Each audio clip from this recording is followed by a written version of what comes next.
نحمده ونصلي على رسوله الكريم اما بعد اعوذ بالله من الشیطان الرجیم بسم اللہ الرحمن الرحیم۔ کرتاس کے چہرے پر ایک لفظ لکھا میں نے، اس لفظ کی خوشبو سے کرتاس معطر ہے، اس نام کی کرنوں سے ہر چیز منور ہے، وہ نام مکمل ہے، وہ نام محمد ہے صلی اللہ علیہ وآلہ وسلم۔ سب سے پہلے اس تقریب کے روح رواں جناب گورنر فیصل کریم کنڈی صاحب، ان کو میں خراج تحسین بھی پیش کرتا ہوں، خراج عقیدت بھی پیش کرتا ہوں۔ یہ عنوان طے کرنا اور گورنر ہاؤس میں رکھنا یہ اس بات کی دلیل ہے کہ مقبول عام بھی ہیں، مقبول عوام بھی ہیں، اور اہل سنت کی نبض کے اوپر ہاتھ بھی رکھنے والے ہیں۔ یہ وہی گورنر ہاؤس ہے جہاں پہ میں اور آپ تقریباً ہر 2 ماہ بعد علماء کے لیے دروازوں کو دیدہ و دل فرشیلا گورنر صاحب کا بھی دیکھتے ہیں اور اسامہ اجمل قاسمی صاحب کا بھی دیکھتے ہیں جو چیئرمین پیس کونسل ہے۔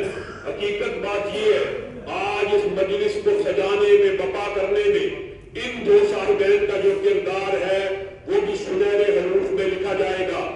ایک بات تو نسبتوں کے حوالے سے میں نے شعر پڑھا اور دوسری بات اہل بیت کے حوالے سے بھی کہنا چاہتا ہوں کہ عزت دار گھرانہ ہے، نگینوں کی لڑی ہے، اس گھر کی غلامی بھی حکومت سے بڑی ہے۔ تم لوگ ادھر باغ فدق پہ ہو پریشان، فردوس ادھر زہرا کے قدموں میں پڑی ہے۔ معزز سامعین گرامی قدر، یہ نسبتیں کیا ہیں؟ رسول اللہ صلی اللہ علیہ وسلم کی نسبت خود رسول اللہ نے ارشاد فرمایا کہ اللہ رب العزت نے قیامت یا پیدائش سے بھی قبل، یعنی یہ سارے سسٹم سے بھی قبل، عالم ارواح میں تقوی کے لیے دلوں کو ٹٹولا اور کائنات کے جتنے مبارک مطہر پاکیزہ اور متقی دل تھے ان کے سروں کے اوپر نبوت کے تاج کو رکھ دیا، اور پھر ان دلوں میں سے سب سے اعلیٰ کو، سب سے افضل کو، سب سے طاہر کو، سب سے مطہر کو، سب سے زیادہ تقوی والے دل کو ٹٹولا اور اس کے سر پہ تاج ختم نبوت رکھ دیا۔ بات یہاں تک بھی ہوتی تو نسبتوں کی بات جو علماء کارے ان سب کی فضیلت کس کی وجہ سے ہے؟ رسول اللہ کی وجہ سے ہے۔ اور ہم علماء یہ سمجھتے ہیں کہ نبوت کسبی نہیں ہو سکتی۔ بعین اسی حدیث کے دل الفاظ یہ ہیں کہ نبیوں کے بعد اور میرے بعد اللہ رب العزت نے دلوں کو ٹٹولا اور کائنات کے سب سے متقی دلوں کو چنا اور ان کو میرا صحابی بنا دیا، کسی کو ابو بکر بنا دیا، کسی کو عمر بنا دیا، کسی کو عثمان بنا دیا، کسی کو علی بنا دیا، کسی کو حسن و حسین بنا دیا۔ جس طرح نبوت کسبی نہیں ہوتی، اسی طرح آپ اور میں محنت کر کے ولایت کے مقام پہ، صالحین کے مقام پہ، زہد و تقوی کے مقام اور مناسب تو طے کر سکتے ہیں، لیکن قسم سے کبھی صحابیت کا منصب حاصل نہیں کیا جا سکتا۔ یہ صحابیت اتنا اکیلا بڑا منصب ہے کہ میں اور آپ جب جنت میں چلے جائیں گے تو اللہ رب العزت جنت میں ایک وقت گزارنے کے بعد پوچھے گا کس حال میں ہو، تو جنتی کہیں گے اللہ یہ بھی ملا، یہ بھی ملا، لمبی حدیث ہے۔ اللہ کہے گا بھی ایک نعمت باقی ہے۔ اے اللہ وہ نعمت کون سی ہے؟ وَرِضْوَانٌ مِّنَ اللَّهِ أَكْبَرُ۔ اور جنتیوں جس طرح تمہارے باپ آدم کو جنت ہی میں ڈالا تھا لیکن ناراض ہو کے ایک دن نکال دیا تھا نا، میں آج تم سے راضی ہو گیا ہوں، تمہیں اب جنت میں ڈالنے کے بعد کبھی بھی جنت سے نہیں نکالوں گا۔ یہ جنت کی قرآن کہہ رہا ہے رضوان من اللہ اکبر، یہ جنت کی نعمت سے بھی بڑی نعمت ہوگی۔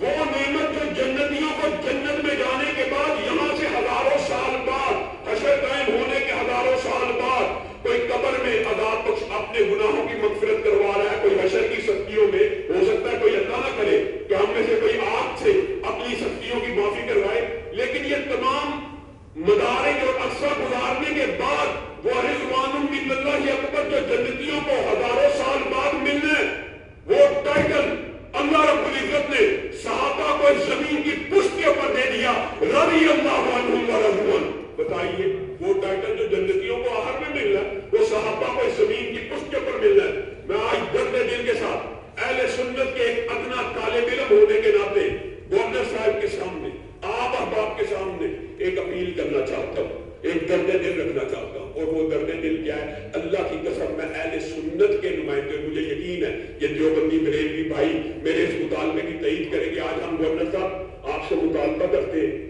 کہ اہل بیت کی توہین کوئی اہل حدیث کرے، کوئی دیوبندی کرے، کوئی بریلوی کرے، ہماری طرف سے اجازت ہے، صرف اس کو جیل میں نہ ڈالا جائے، اس کی زبان کو کاٹا جائے، اس کو چاہے سزائے موت دے دی جائے. لیکن اگر یہ ہمارا درد دل ہے تو دوسرا درد دل بھی ہے گورنر صاحب، جیسے ہمارے بھائی نے کہا حضرت عمر کی مظلومیت کا. اللہ کی قسم وہ عمر جس کے بارے میں علماء گفتگو کر رہے ہیں کہ رائے اللہ کے رسول کے مقام ابراہیم ہے.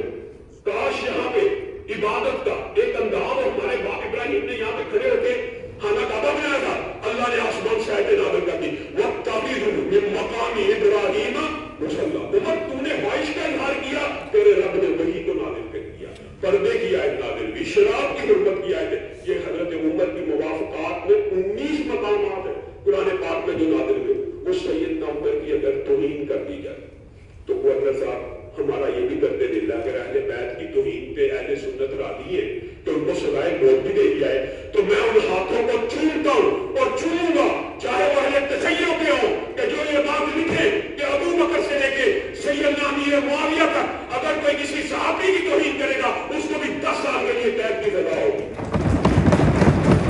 ہمارا مطالبہ جائز ہے. اللہ کی قسم یہ فرقہ واریت نہیں ہے. مرض کی تشخیص کیجیے، مرض کی تشخیص کیجیے. لوگ کہتے ہیں اب یہ دیکھیں بریلوی دیوبندی ہم کٹھے بیٹھے تھے، کبھی 20 تراویح 8 تراویح کے اوپر، کبھی رفع یدین آمین کے اوپر، فاتحہ الف الایمان کے اوپر جھگڑا ہوا، کبھی قتل قتال ہوا ہے، کبھی نہیں ہوا. فرقہ واریت کی بنیاد توہین مقدسات ہے.